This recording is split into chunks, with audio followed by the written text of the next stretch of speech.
Good morning, students. Today I am going to explain the fourth lesson of History National Movements in India. Before going into the lesson, let's have a glance at the first lesson. In ancient time, India was a prosperous country. India was famous for its spices, silk, muslin, cotton clothes, etc. So, in order to trade with India, many Europeans came to India: Portuguese, Dutch, Danes, and English. In order to trade with India, the Britishers had established, British traders or merchants had established British East India Company in 1600 AD. They got a permission from Queen Elizabeth, and the first ship of British East India Company arrived in the port of Surat. But they did not get a permission due to the dominance and opposition of Portuguese. Later, they got a permission from the Mughal Emperor Jahangir, and they established their trading centers in Ahmedabad, Surat, and Bharuch. Then, after that, in 1757, the Battle of Plassey took place. In that battle, Britishers defeated Sirajud-Dowlah, and the Battle of Plassey laid the foundation of a British rule in India. In 1764, again another battle was fought. That was a Battle of Buxar. So after the Battle of Buxar, the Britishers got a Diwani or right to collect taxes from Bengal, Bihar, and Odisha, and they became the real masters of Bengal. In 1773, the British Parliament had passed a regulating act. According to that, the governor generals began to rule our country. The first governor general was Warren Hastings. And during the time of Lord Dalhousie, almost the whole of India came under the rule of the British rule in India. During the stay in India, Britishers became familiar with the political condition of India. So during their stay in India, they realized that they came to know about the political condition of India. India was a group of princely states, and these states were ruled by the kings. There was no unity among the kings. They were always fighting with each other to expand their territories. They were Vikings. So the Britishers took advantage of these political disputes and internal weaknesses of India. And in 1757 AD, after creeping into Bengal to the revolt of 1875 AD, it established its supremacy over India in 100 years of a rule. So that we have seen in 1757, after the Battle of Plassey, the Britishers entered into the rule of Bengal, and in 1857, in the textbook it is 1875 written, it is wrong, it is 1857. They established their supreme power in India, and 1757 to 1857, they had completed how many years of rule in India? 100 years of rule. In order to maintain this supremacy, the British gradually developed a strong administrative structure in the country. So in 1857, they had completed how many years of rule? 100 years of rule. So during that period, they established their supreme power in India. And in order to maintain that supreme power, they slowly developed a strong rule in India, strong administration in India. Through this administrative structure, common laws, common administration, and a legal system according to the British system came into existence. So through this strong administrational rule, they had established a common laws, a common administration, and a legal system. That also according to the British system. Yet the English residing in India established such laws and administration that English would get more benefits. So they made this common laws, legal system, etc. Due to that, they got the benefit, and they became rich at the coast of India and exploited India the most. Yet the English residing in India established such laws and administration that England would get more benefits. At the coast of India, they made England prosperous and exploited India the most.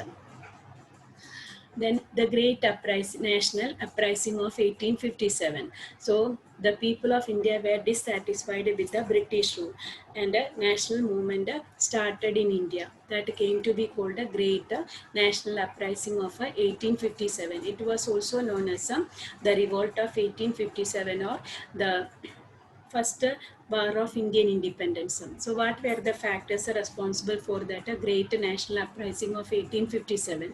First one, that political dissatisfaction. The people all over India were dissatisfied with the British rule.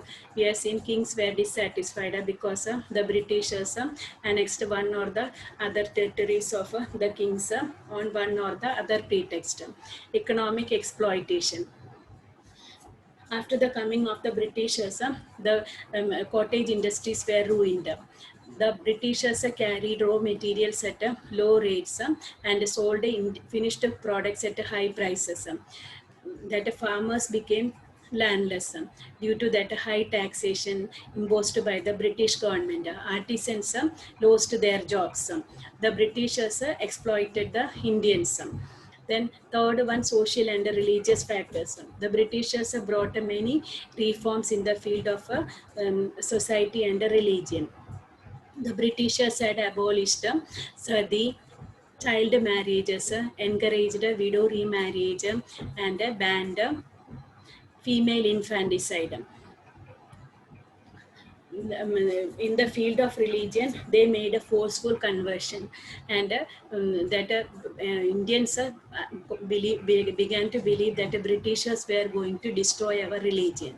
Military factor. In the army, Indian people were also recruited, but they were given the lower post and lower salaries. They were not allowed to follow the customs and tradition in the army. And the immediate reason for the national uprising of 1857 was the introduction of an Enfield rifle in the army. The cartridges of the Enfield rifle was made of the fat of a cow and a pig. So before loading that cartridges into the rifle, they had to open it with the mouth. The Hindu and the Muslim soldiers were not ready to touch the cartridges. That was the immediate cause of that greater national uprising of 1857. So, what were the causes of a great uprising of a national 1857? First one, political dissatisfaction. Second one, economic exploitation. Third one, social and religious factors. And fourth one, military factors. Then what was the immediate cause of a greater national uprising of 1857? Introduction of a Enfield rifle in the army. When that Enfield rifle was introduced in the army, Mangal Pandey was not ready to touch it. He attacked the British officer who came to arrest him. So he was hanged, and he was the first martyr of the uprising. Martyr means a Shahid, saying one who is sacrificing his life for his country is called a martyr. And other leaders of the great uprising of 1857 were Nana Sahib, Tandia Tope, Raja Kuwar Singh, Rani Lakshmi Bai, Bahadur Shah Zafar, etc. So what were the factors responsible for the great national uprising of 1857? Political dissatisfaction, economic exploitation, social and religious factors, and a military factor.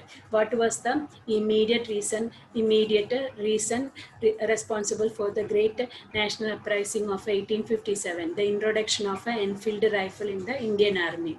Who was the first martyr of a great national uprising of 1857? Mangal Pandey. Who were the revolutionaries who had participated in the great national uprising of 1857? Nana Sahib, Tandia Tope, Raja Kuwar Singh, Rani Lakshmi Bai, Bahadur Shah Zafar, etc. The uprising of 1857 produced many effects, among which are the end of a British rule in India and the rule of a British crown ruled by the Queen Victoria. So, what was the immediate result of the revolt of 1857? The East India Company's rule came to an end, and India began to be ruled by the British crown. That means India began to be ruled by Queen Victoria, and she had made many changes in administration. military, social, and religious policies. So, what was the result of a great uprising of 1857? The rule of East India Company came to an end, and India began to be ruled by the British Crown. The reasons responsible for the failure of 1857 uprising are the beginning of a uprising before the planned time. So what were the reasons responsible for the failure of 1857? So they had started the revolt before the planned time. Second one, lack of central leadership. There was no able leaders to guide them. Insufficient and unsophisticated weapons. Britishers had all the most modern weapons, and India had old methods of older arms and unsophisticated weapons. Importance of self-centered interest than nationalism among revolutionaries. So most of these revolutionaries, they participated for their own benefit and not for the country.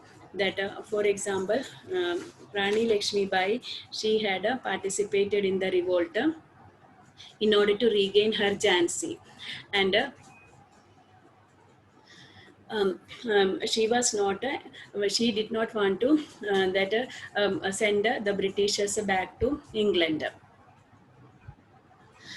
Then lack of suitable and organized leadership, etc. So what were the reasons responsible for the failure of 1857 uprising? That they had started the revolt before the planned date. Then lack of a central leadership. Then insufficient and unsophisticated weapons. Importance of a self-centered interest than nationalism among revolutionaries. Lack of suitable and organized leadership. You have already studied these in detail in the previous class. So in 8th standard, you must have studied this. So what were the factors responsible for the great national uprising of 1857? First one, political dissatisfaction. Second one, economic exploitation. Third one, social and religious factors. Fourth one, military factor. And what was the immediate reason for the revolt of 1857 or great national uprising of 1857? Introduction of Enfield rifle in the Indian Army. What was the immediate result of the great uprising of 1857? The rule of British East India Company came to an end, and India began to be ruled by British Crown. What were the reasons responsible for the failure of 1857 uprising? First one, that the revolt was started before the planned date. Second one, lack of a central leadership. Third one, insufficient and unsophisticated weapons.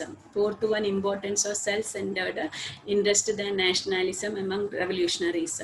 Then fifth one, lack of a suitable and organized leadership, etc. So after the revolt of 1857, that national movements started in India, and one of the most important event of this national movement was a boycott and indigenous movement along with the Bang Bang movement in 1905. That after that revolt of 1857, the Indians started that national movements. And what was one of the important event of this Indian national movement? Boycott means not to use foreign goods. Indigenous movement means encourage the people to use country made goods. Bang Bang movement means the Britishers, in order to continue their rule, they followed the policy of divide and rule. In order to encourage communalism or to break the unity of Hindus and Muslims, they divided Bengal into East Bengal and West Bengal. And against this, the people started the movement that came to be called the Bang Bang movement.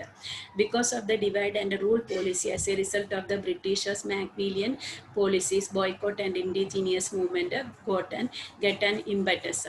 So because of the divide and rule policy of the Britishers, which movement got encouragement? Boycott and indigenous movement, Swadeshi movement got encouragement. During that time, Bengal was the largest province, which included Bengal, Bihar, and Odisha. And compared to other states, Bengal was the central point of national awakening. So in Bengal, the majority of the intelligent people lived in Bengal, and the Britishers also established their English medium schools in Bengal. So the people of Bengal were highly awakened people. So that national movement first started in Bengal. So the impetus and the thought for the national movement came from Bengal. That is why that encouragement and the thought of that national movement first started in Bengal. In 1857 revolt, Hindus and Muslims had collectively fought against the British English. So in 1857 revolt, we have seen Hindus and Muslims, they jointly fought against the British. That's why through the English strategy of divide and rule, they encouraged communalism and caused division among people. So in order to continue their rule in India, in order to break the unity of the Hindus and Muslims, the British followed the policy of a divide and rule. So during that period, which state was the largest state, Bengal. It included which states, Bihar and Odisha. And the national awakening movement, where it started first in Bengal. And in 1857 revolt, Hindus and Muslims fought jointly against the British. So in order to continue their rule in India and to encourage communalism, the British followed the policy of divide and rule. Viceroy Curzon, he was the Viceroy of India from 1899 to 1905, divided the vast Bengal province into East Bengal and West Bengal in the name of bringing about administrative efficiency. So we have seen during that time, Bengal was the last province. It included Bengal, Bihar and Odisha. So Lord Curzon, he was the Viceroy or Governor General of India from 1899 to 1905. So he divided Bengal into East Bengal and West Bengal. In West Bengal, Hindus were in majority, and in East Bengal, Muslims were in majority. So he divided Bengal to break that unity between the Hindus and Muslims. But the reason he put forward was that it was a large province, so it was very difficult for the Britishers to rule that such a large province.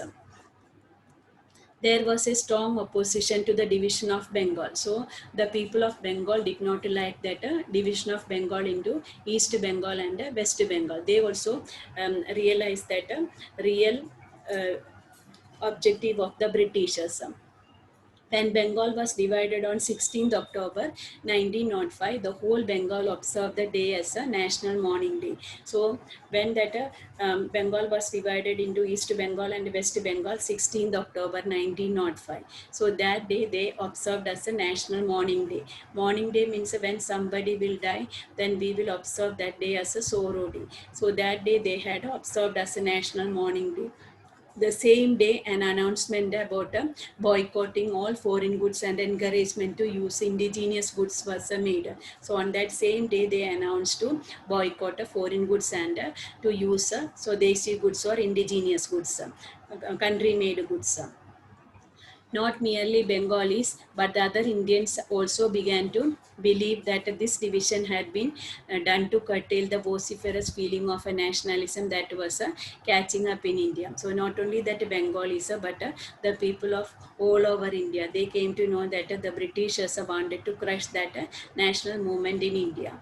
The day Hindus and Muslims tied Rakhis to each other in the entire Bengal to express their unity. So on that day, they tied Hindus and Muslims, they tied Rakhis to express their unity. So this Bang Bang movement, or that this boycott and indigenous movement had three important characteristics. First one, adopt indigenous products, means to use so they say country made goods. Second one, boycott foreign goods, not to use foreign goods. Third one, adopt national education, to establish schools based on national language.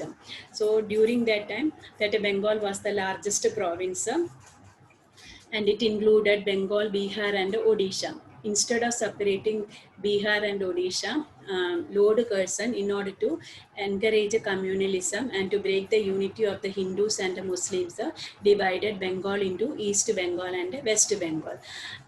The people of Bengal did not like this division, and that day they observed as a national mourning day. When was that Bengal divided? On 16th October 1905. Who divided Bengal into East Bengal and West Bengal?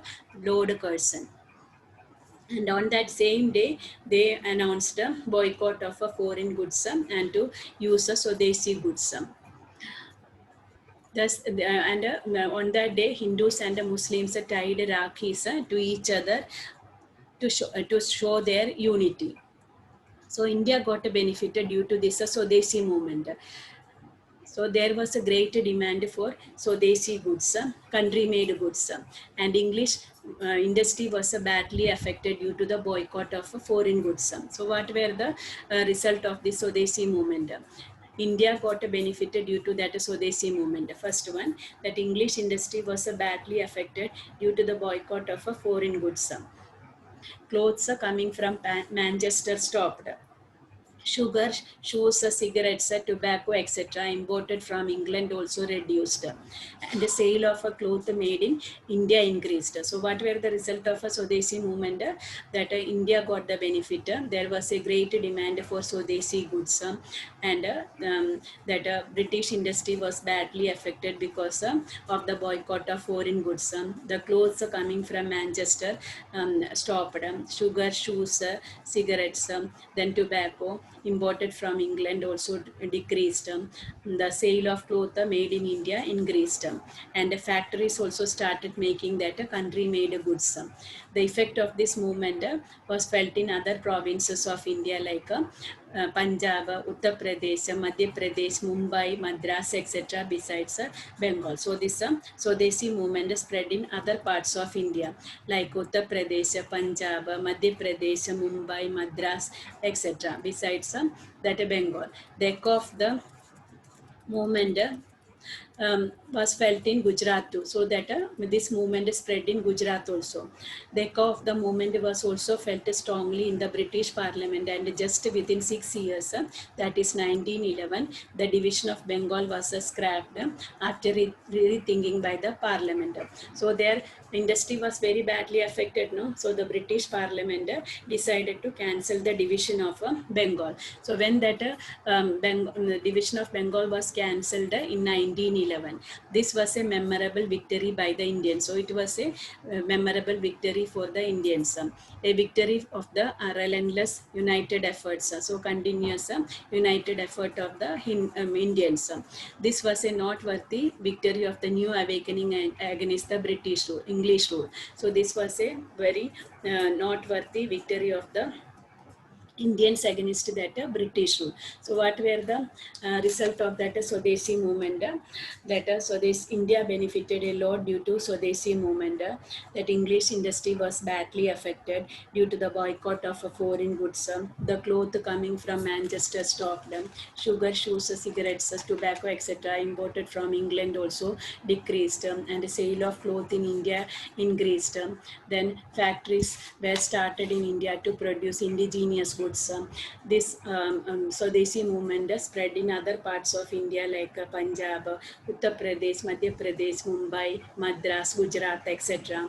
And within that 6 years, that is in 1911, the British Parliament cancelled that division of Bengal. Thus, it was a victory for the Indians against that British rule. Then Muslim League in 1906. By adopting the divide and rule policy, the English wanted to create a conflict between Hindus and Muslims.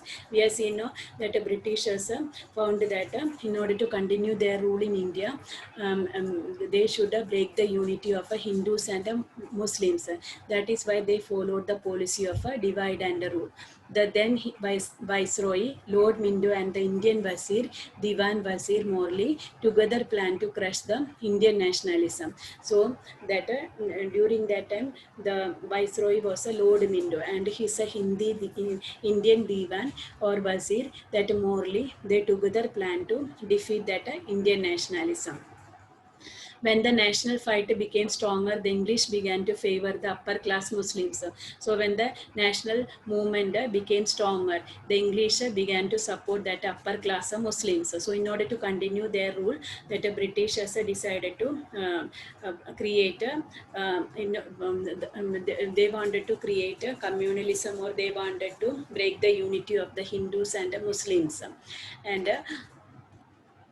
who decided to crush the national movement in India, that Lord Minto and the Hindi Wazir, that Morley.